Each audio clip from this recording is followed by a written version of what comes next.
Hello everyone, আমরা আজকে বেরিয়ে পড়েছি আরো আরেকটা রোড ট্রিপে। আর থাম্বনেল দেখে তোমরা বুঝতেই পেরে গেছো আমরা আজকে চলেছি ইটাচুনা রাজবাড়িতে। মগরা পার হতেই দুধারে যখন এত সবুজ দেখতে পারবে মানে বুঝে যাবে ইটাচুনা রাজবাড়ি চলে এসেছে। ইটাচুনা রাজবাড়ির আরেক নাম হলো বর্গিডাঙ্গার রাজবাড়ি। হিউজ এন্ট্রেন্স গেট দেখলেই বুঝে যাবে তুমি একদম হিস্ট্রির মধ্যে ঢুকে গেছো। তোমরা যদি আমাদের মতো নিউ টাউনের দিক থেকে বাই কার আসো তাহলে কল্যাণী এক্সপ্রেসওয়ে ধরে ব্যান্ডেল মগরা হয়ে পৌঁছতে হবে।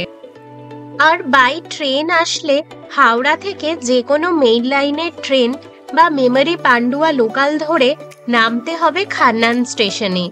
ব্যান্ডেল, আদি সপ্তগ্রাম, মগরা, খান্নান এইসব স্টেশনগুলো কিন্তু পাশাপাশি। আমাদের দুটো গাড়ি চলে এসেছে। যেহেতু আমরা একটু লেট করেছি আসতে, তার জন্য রাজবাড়ির ভিতরের কিন্তু কোনো পার্কিং আমরা পাইনি। তো পার্কিংটা যেটা আমরা পেয়েছিলাম সেটা হচ্ছে রোডের ওই পারে, মানে জাস্ট অপোজিটেই, রাজবাড়ির এন্ট্রেন্স গেটের জাস্ট অপোজিটেই ওদের একটা আলাদা করে পার্কিং রয়েছে।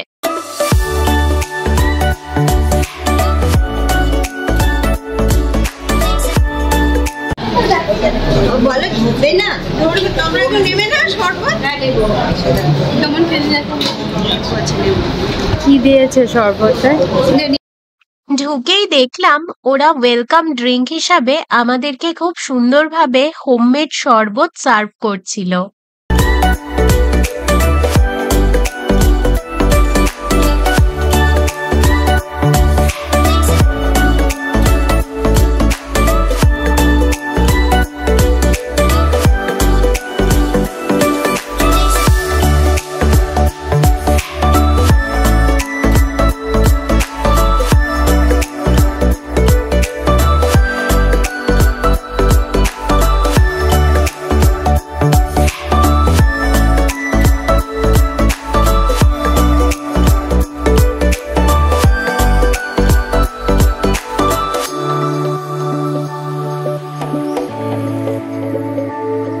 অফিস বা রিসেপশনের ঠিক অপোজিটেই ছিল এই আঙ্কেলের শপ। এটা উনি ওনার ফ্যামিলির সাথে রান করে। This are the truly aesthetic finds. কি সুন্দর হ্যান্ডমেড সব কারুকার্যে ভরা গয়না, শাড়ি আর ঘর সাজানোর জিনিস তো অবশ্যই এখানে তোমরা পেয়ে যাবে। গিফটিং পারপাসেও কিন্তু তোমরা কাপ, কি রিংস, ব্যাগস এগুলো এখান থেকে পারচেস করতে পারো।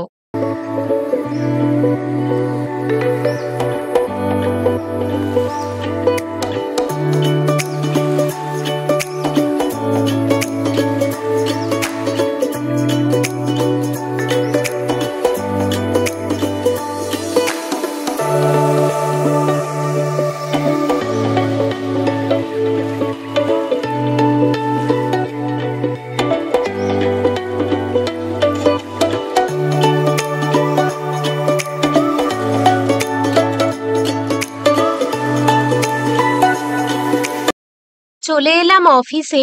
এসে দেখছি এখানে আমাদের চেকিং ফর্মালিটিস চলছে। এবার আমরা যাব আমাদের রুমস দেখতে। আমরা নিয়েছিলাম জ্যাঠামশাই আর মাধবীলতা। আমরা যখন বুকিং করেছিলাম তখন ইনডোর রুমসগুলোর মধ্যে কিন্তু জ্যাঠামশাই একমাত্র অ্যাভেলেবেল ছিল। আর কটেজের মধ্যে, কটেজগুলো যেহেতু আউটডোর, ওখানে মাধবীলতা আরো অপশনসও ছিল, কিন্তু আমরা মাধবীলতাই চুজ করেছি।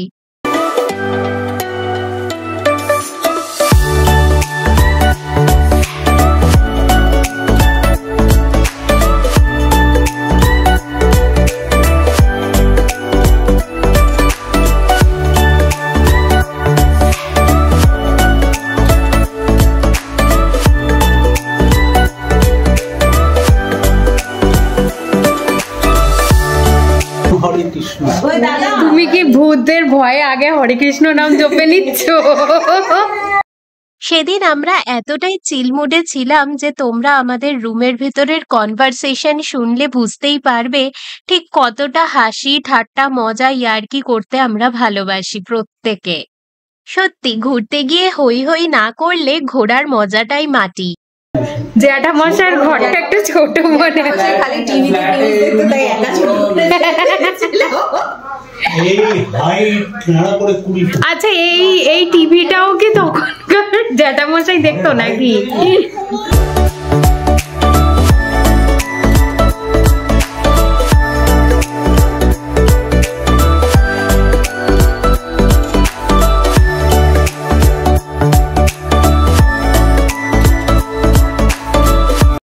এখন আমরা যাচ্ছি আমাদের মাধবীলতা কটেজে। কটেজগুলো কিন্তু রাজবাড়ির পেছন দিকে, একটু আউটস্কার্টে, তাই জন্য হাঁটতে হয় অনেকটা।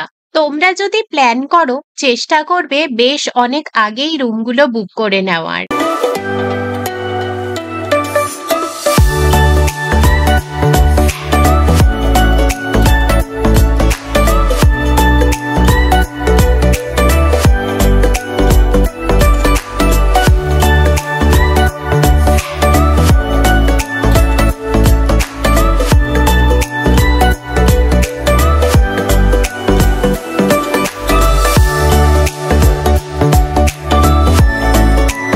আজকে আমরা করতে চলেছি এক রয়্যাল এক্সপিরিয়েন্স। পুরোনো দিনের জমিদারি ঐতিহ্য আজকে একেবারে আমাদের চোখের সামনে। তো চলো ঘুরে দেখে নেই। এই পুরো পথটাই কিন্তু মেন রাজবাড়ি থেকে কটেজের দিকে যাচ্ছে। যেতে যেতে হঠাৎ ওদের দেখা পেলাম, দুজন জার্মান শেফার্ড। এখনো বেশ কিছুটা হাঁটতে হবে। তারপর দেখতে পেলাম একটা বিশাল বড় কেজ, যেটার মধ্যে ছিল টার্কি, তারপরে নানা রকমের প্রজাতির হাঁস, মুরগি। এটা ক্রস করলেই পুকুর ঘাট, যেখানে থেকেই শুরু হচ্ছে ব্যাকইয়ার্ড।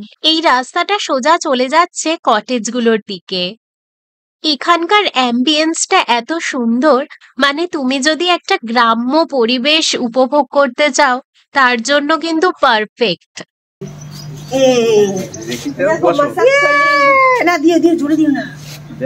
ভয় পাই কিন্তু।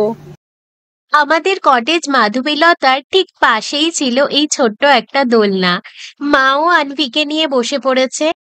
এইবার পালা তোমাদের সারাউন্ডিংটা আর সমস্ত খুঁটিনাটি ভালো করে ঘুরিয়ে দেখার।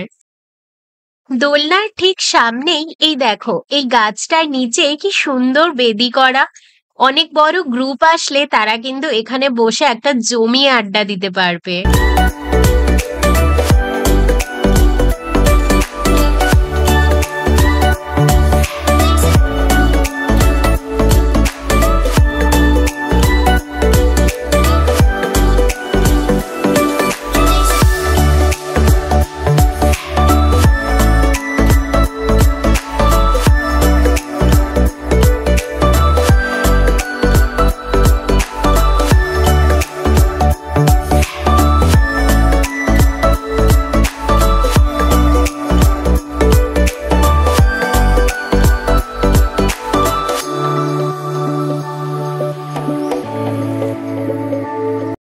রুমগুলো খুব একটা বড় না হলেও ওয়েল ডেকোরেটেড ছিল। আর দেখে একটা মাটির বাড়ি ফিলিং আসলেও এটা কিন্তু মাটির ছিল না, পুরোটাই সিমেন্টের ছিল। এই কটেজগুলোর প্রাইস হচ্ছে 3200 plus 12% GST, without any food. আর রুমে কিন্তু এরা কোনো খাবার সার্ভ করে না।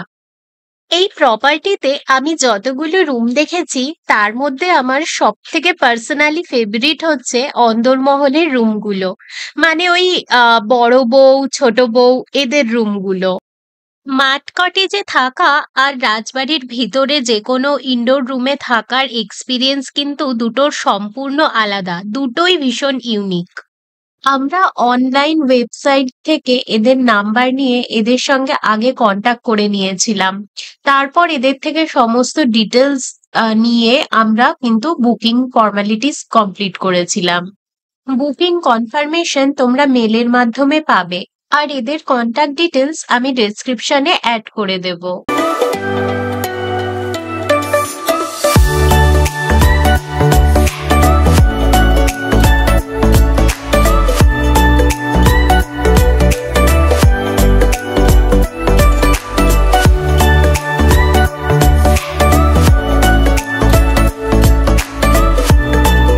আমরা আমরা চলে এসেছি আজকে ইটাচুনা রাজবাড়িতে। তো যেহেতু কটেজ আনঅ্যাভেলেবেল ছিল, সেরকম ভালো রুম অপশনস আমরা পাইনি, কারণ আজকে আমরা খুব আর্জেন্টলি বুকিং করে এসেছি। তো মাধবীলতা ছিল যেটা আমরা বুকিং করেছি। কটেজে এই একটাই অপশনস ছিল। রুমের মধ্যে অপশনস ছিল হচ্ছে জ্যাঠামশাই। তো আমরা আপাতত দুটোই নিয়েছি, যদিও একটু প্রবলেম হচ্ছে আমাদের কমিউনিকেট করতে, কারণ জ্যাঠামশাই হচ্ছে একদম দূরে আর মাধবীলতা হচ্ছে অনেকটা ডিস্টেন্স জ্যাঠামশাই আর মাধবীলতার মধ্যে। এদের 4টে মাঠ কটেজ রয়েছে, ঝুমকোলতা, মাধবীলতা, অপরাজিতা আর কনকলতা। আর এগুলোর প্রাইস তো তোমাদের একটু আগেই বলে দিলাম। আর ইনডোর রুমস গুলোর মধ্যে দুটো সেগমেন্ট রয়েছে। প্রিমিয়ামে রয়েছে তো 10 থেকে 11 খানা রুম, আর স্ট্যান্ডার্ড যেগুলো সেগুলোতে রয়েছে 4টে রুম। প্রিমিয়াম রুমস গুলোর প্রাইস 5000 to 6000, জিএসটি এক্সক্লুডেড। আর স্ট্যান্ডার্ড গুলোর ওই 3000 এর আশেপাশে। আমাদের যা লাগেজ ছিল সেটা আমরা এখানে রেখে দিয়েছি। এখন আমরা যাব মেন রাজবাড়ি যেখানে, সেখানে লাঞ্চের প্রিপারেশনস আছে। অলরেডি মনে হয় লাঞ্চের টাইম আমাদের অলরেডি হয়ে গেছে। তো আমরা এখন যাব সবাই মিলে। শুনলাম অনেক মুভি আর অনেক ওয়েব সিরিজের শুটও কিন্তু এই প্রপার্টিতে হয়েছে। যেরকম ধরো এই যে সুন্দর পুকুর পাড়টা দেখছো, গয়নার বাক্স সিনেমায় কঙ্কনা সেন শর্মার কিন্তু এই পুকুর ঘাটেই জল তোলার বা কাপড় কাচা বা বাসন মাজার এরকম কিছু একটা সিন ছিল এখানে। গয়নার বাক্স ছাড়াও এখানে কিন্তু সোনাক্ষী সিনহা আর রণবীর সিং এর লুটেরা বলিউড মুভিটারও শুটিং হয়েছিল। এছাড়াও শুনেছি ওয়েব সিরিজ বুলবুলও এখানে শুট হয়েছিল।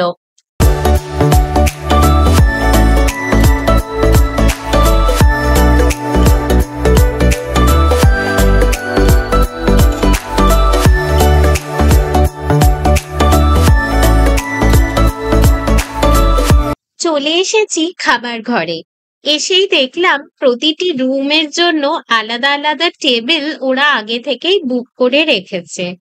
রুমস ডিফারেন্ট হলেও আমরা যতজন মেম্বার্স ছিলাম ঠিক সেই মতোই ওরা পাশাপাশি টেবিল অ্যারেঞ্জ করেছিল। এটা কিন্তু ঠিক রেস্টুরেন্ট নয়। তুমি বুকিং এর টাইমে ঠিক যেই খাবারগুলো চুজ করেছিলে সেই খাবারগুলোই কিন্তু পার্টিকুলারলি তোমাকে দেওয়া হবে। আমরা যেহেতু ডে ট্যুর প্যাকেজ নিয়েছিলাম, তাই বুকিং এর সময়ই সারাদিনের মেনু একদম ইভিনিং স্ন্যাক্স অব্দি ঠিক করাই ছিল। তাই আলাদা করে কোনো খাবার অর্ডার করিনি বা অপশনস আছে কিনা জানা নেই। আমরাও তাই হাত মুখ ধুয়ে বসে পড়লাম যে যার সিটে। ফ্রাই কি খাবি, মাটন না চিকেন? মাটন।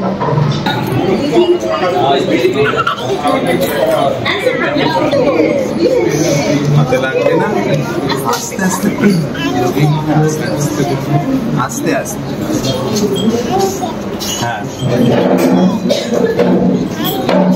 ওই দেখো হ্যান্ডশেক করছে। হ্যাঁ হ্যান্ডশেক করতে চাইছে তোমার সাথে, করো। ফাইনালি রাজবাড়ির রাজভোগের প্রথম অধ্যায় আমাদের সামনে। প্রথম অধ্যায় এই জন্য বললাম কারণ ফার্স্টে যেটা দেয় ওরা ভেজ পুরোটাই, সেটা কিন্তু সবার জন্যই কমন।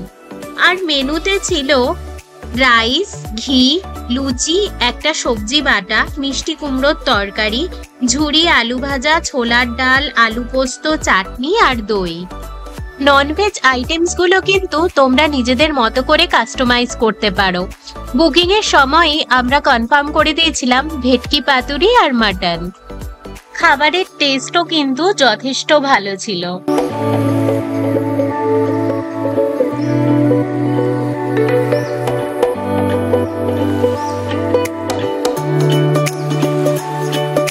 মাটনের পিসগুলো খুব বেশি বড় না হলেও ওয়েল কুক ছিল, কিন্তু আমার সবথেকে যেটা ভালো লেগেছিল সেটা ভেটকি পাতুরি।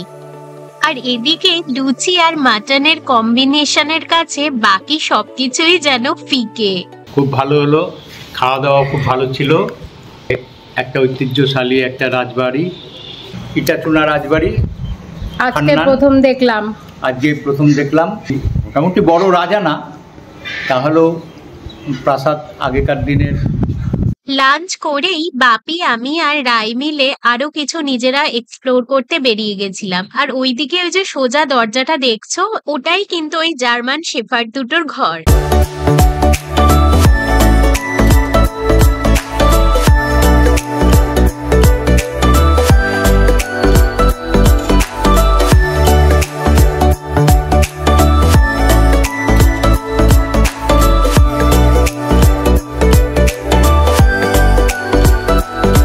গেট দিয়ে ঢুকতেই যেটা চোখে পড়বে, একদম ট্র্যাডিশনাল জমিনদারি আর্কিটেকচার। আর এই সেই ফেমাস ঠাকুর দালান, যেখানে একসময় গ্র্যান্ড দুর্গাপূজা হতো। এখানে দাঁড়ালে তুমি সেই উৎসবের ভাইব্রেশন ফিল করতেই পারো।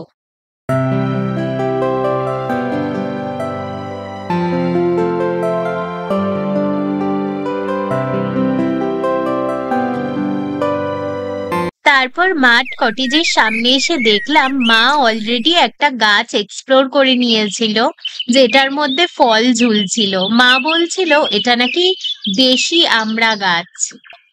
এই কটেজ এরিয়াটা না ভীষণ ফাঁকা আর খুব পিসফুল।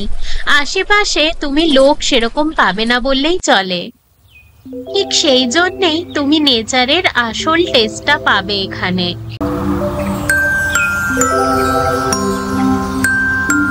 আর এই প্লেসটা এতটাই ইনস্টাগ্রাম ভর্তি যে এখানে যে কোনো ফটো বা রিলস এত সুন্দর আসছিল যে আমিও বেশ কতগুলো তুলে নিয়েছিলাম।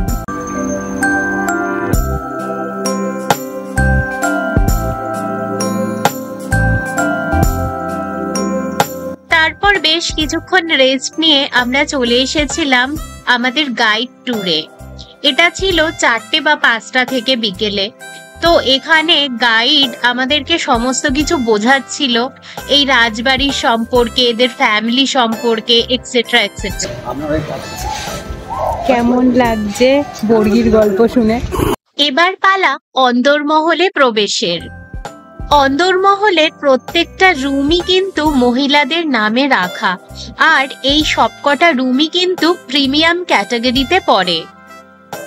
লং করিডোর, হিউজ আর্চস আর হাই সিলিং, আর হেরিটেজ স্টের জন্য রয়েছে wooden antique bed, old lamps আর রয়্যাল ফার্নিচার তো আছেই, যেন হিস্ট্রি আর কমফোর্ট দুটেই মিলেমিশে একসাথে।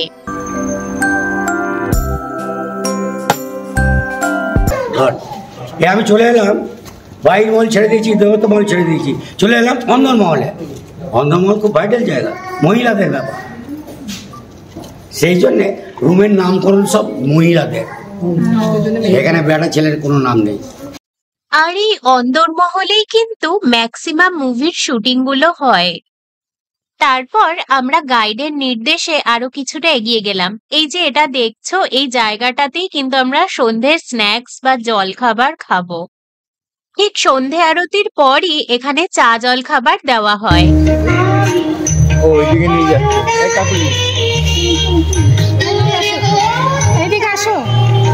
একদল গ্রুপ কিছুর একটা রিহার্সাল করছিল। তারপর আমরা আবার এগিয়ে গেলাম আস্তে আস্তে সেই কুকুরঘাট হয়ে সেই আমাদের কটেজ রুম গুলো। মানে গাইড অ্যাকচুয়ালি আমাদের পুরো প্রপার্টিটারই ট্যুর করাচ্ছিল আর সমস্ত ইনফরমেশন দিচ্ছিল।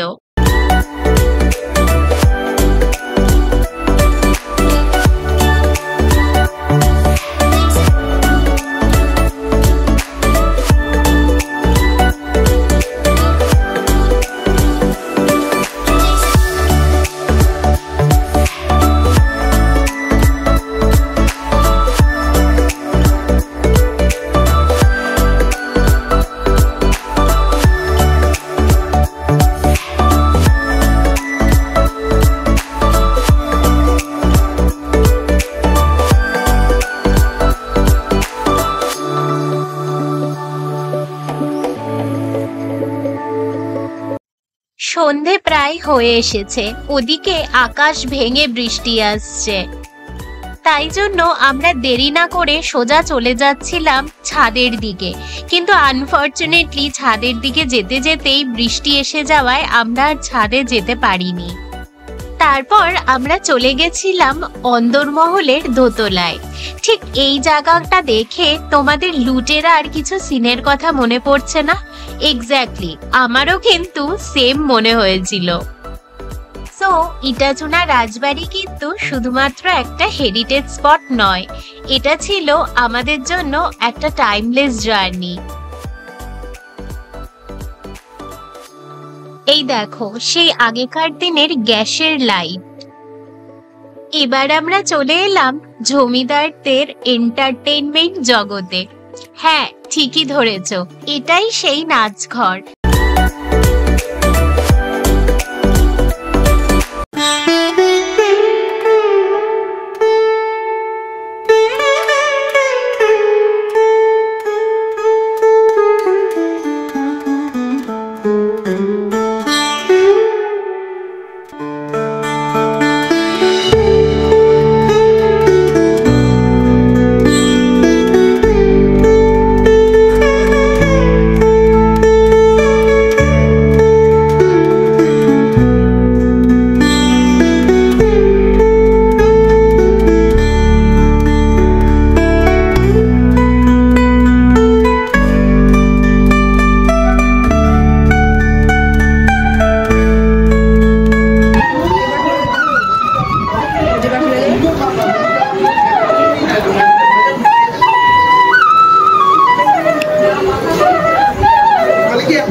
ইভিনিং স্ন্যাক্সে ছিল চা আর ঝালমুড়ি, যেটা অলমোস্ট সবার জন্যই সেম, কিন্তু কেউ কেউ এক্সট্রা অ্যাড অন করতেই পারে। যদি উইকেন্ডে রয়্যাল গেটওয়ে চাও, কলকাতা থেকে ইটাচুনা রাজবাড়ি কিন্তু পারফেক্ট অপশন। হিস্ট্রি, ফটোগ্রাফি আর ট্র্যাডিশনাল বেঙ্গলি চার্ম সবকিছুর এক মিষ্টি সংমিশ্রণ। আমার এই ভিডিও ভালো লাগলে লাইক, শেয়ার অ্যান্ড সাবস্ক্রাইব করে দিও। দেখা হচ্ছে নেক্সট ভিডিওতে। বাই।